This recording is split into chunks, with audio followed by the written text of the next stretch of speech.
I get asked all the time, how did I get into experiential marketing without a degree? The gag is, you don't need a degree. Now, if you got a degree, what's up YouTube? It's your girl Nicole. Today I'm going to share how I got into my career of doing events and creating my business, Everything Social, where I produce events that serve excellence and create meaningful experiences that foster genuine human connection and belonging. In this video, I'm going to show you exactly how I got started, what skills that made a difference, and how you can start today right where you are. So let's get into it. What is experiential marketing? It's creating real life, memorable brand experiences. Think pop-ups, think product launches, conferences, immersive activations, you name it. You know, if you ever been to an event and they have all this cool stuff for you to touch and try and feel and experience, experiential marketing. It is in any moment where people can interact with the brand in real life. And just to give you guys the real, my background, I graduated from Florida A&M University with a health science degree, and I was going into pre-physical therapy. I did not. I always felt too creative, so okay, so for starters, I've always been interested in events, right? Living in Los Angeles, sometimes when it comes to work, you take what you can get. So in one of my previous positions, I was in an admin role, front office administrator to be exact. And I started off by simply scheduling meetings, restocking Crafty, restocking the office, making sure the office was tidy up, greeting guests, until the opportunity came. People say that luck is when preparation meets opportunity. You know the quote I'm talking about. But literally, that is what happened. We had an event come across dock for this company that I worked for, and I just took initiative with creating the tracker. And if you're interested in downloading a sample tracker, I'll have that link below. But I created a tracker. I started helping with event logistics, right? So screening, venue research, and reaching out to different vendors to pull quotes on the cost of certain things. So I learned by doing, by showing up, by asking questions, and by putting myself out there. For one event, we needed a caterer. So I started calling around. That's another thing I've always been good at. Keeping a business Rolodex. Any cards that I receive from different businesses, I would always inquire how can I contact them, and I would keep that. So that came really, and that's from experiences as you go, like just different events that I've been to, not even people that I necessarily worked with, but if I attended an event and I really liked the bartender, or if I thought the catering was amazing, I would ask, just simply by asking. And that's how you start to build that Rolodex of vendors that you need. But we'll talk about that further in a different video. So yes, I started working with the event logistics.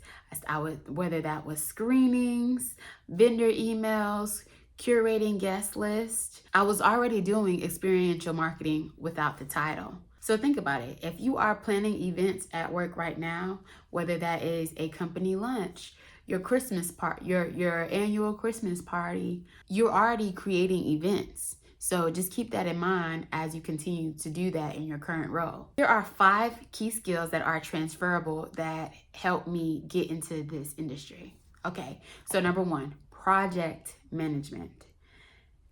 I don't know what role it's not a part of, but project management, from call sheets to timelines, keeping everyone on the same page matters. Are you good at ensuring that deadlines are met, that y'all are staying on track with the progress of whatever project or task that you are given?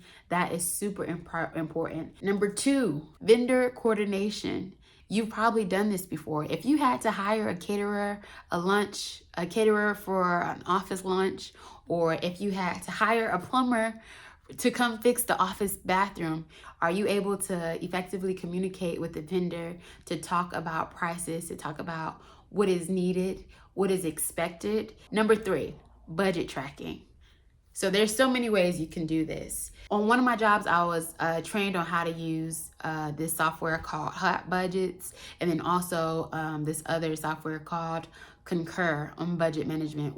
If you don't know about those softwares, that's fine. We can start off using Microsoft Excel or Google Sheets Super easy, quick way to learn formulas. If you want me to make a detailed video on how to make a very basic template to keep track of budget, I can definitely do that. Just put a comment below. Budget tracking, we're not just talking about big $1 million budgets. We're talking about as simple as $1,000 budgets or less. Are you able to keep up with those numbers? That is a super important skill to have, especially in events, especially if you have a client and they're depending on you to secure vendors and remain in budget. Number 4, creative production. Y'all know about Canva. My mama know about Canva. Take a second and learn basic editing skills in Canva. Matter of fact, Canva is so good. They give you pre-made templates. All you got to go in and do is change the color, change the wording, and boom, you have a flyer. I started at one of my former positions when we needed flyers for things on the fly. I threw my hat in the ring like, oh, I know how to do this. Oh, I know how to do that. I would Google images that, to help give me inspiration, and I would just mimic the flow of that. Again, no degree, no special training. Shout out to Canva though. I know I have a subscription for Canva now, but free 99 when you need it, okay? 5, on-site execution. Are you showing up on time? Are you staying a little late? How you show up, how you support the team matters. Staying calm under pressure. If there's a fire that happens, putting the fire out without alerting the entire building that there is a fire happening. Trust, I've done it before. I'm trying to think of an example off the fly. There have been moments where I've had to put events together in less than 14 days notice, and being able to call vendors that I trusted, that I know that could show up and get the job done. Like all of that went a super long way. They started to trust me with more, and my experience in that just continued to grow. But being able to stay calm under pressure, being able to show up, being able to execute, and not just execute, but how you manage people, okay? You're not there to cut anyone's heads off. Everybody is human at the end of the day. So being human, being transparent, and being able to communicate, all things that matter, all things that go into that on-site execution. Solving problems on the spot, okay? Again, if there's a fire, you're not running around like, it's a fire, it's a fire. You're taking a beat, you're understanding what the problem is, you're confident in knowing that you can find a solution or you have a solution. That is super important. I'm gonna share one quick story. I had an event at a huge hotel. It was for a conference, and the AV team needed to come in a day early to test the lighting and sound for the space. It was 19,000 square feet, the space. And the issue that arose, we didn't have a power source.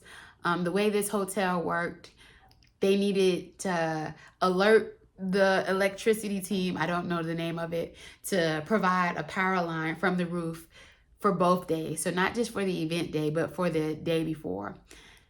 It got lost somewhere in communication. So what we had to do, I had to over communicate to not only the hotel, but to the AV team. How can we make this work if the electricity team are not able to come out that same day? It could have been disastrous. I could have been upset. I could have pointed fingers, but instead I realized that none of that would have solved the issue at hand. I clearly communicated with the AV team. These are the outlets that we're able to use. This is what we have access to. Can we make this work? And they made it work. And it was a beautiful event, executed to precision. Understanding that problems do arise, things do happen, sometimes things go left, but what's in your control is in your control, and how you react to things is so important. So always keep that in mind. Trust me, it will set you apart. So how can you break in, right? Okay, so here are some things that I did to really get the ball rolling, build my experience in events. 1, volunteer at a local event. I'm team send a cold email, send a DM, reach out. The worst they can say is no, right? If you see an event going on in your community, reach out to the event organizers. Ask if you can volunteer. Ask if there's an opportunity where you can shadow. 9 times out of 10, People need the extra help, so they'll be more than likely to say yes. Who knows, you might even be able to be hired as a production assistant of some sort. So reach out, ask, volunteer at a local community event, plan a small event in your community. I'm big on that too. I'm sure there's a park around you. Plan an event. Another thing that I did when I first got here, I reached out to my alma mater's alumni chapter, and I pitched an idea of an event called Be Out Day, and we got the ball rolling on that. We're now going into the 4th year, and it just keeps growing and growing. So there's so many different ways to show that you have that skill set, show that you have this interest. Volunteering is definitely one of them, and I highly recommend it. Local event, think nonprofits, think school functions, community pop-ups. They all need help. Go to your local library, see what events are coming up in the community, see how you can get involved. There are different ways, and bring your A game, baby, because then people are gonna ask, who was that person that helped that young lady, that gentleman? And then you be like, hi, I'm Janae Coleman. Nice to meet you. Hi, I'm Janae Coleman, the owner of Everything Social. How can I help you? Okay, you're following?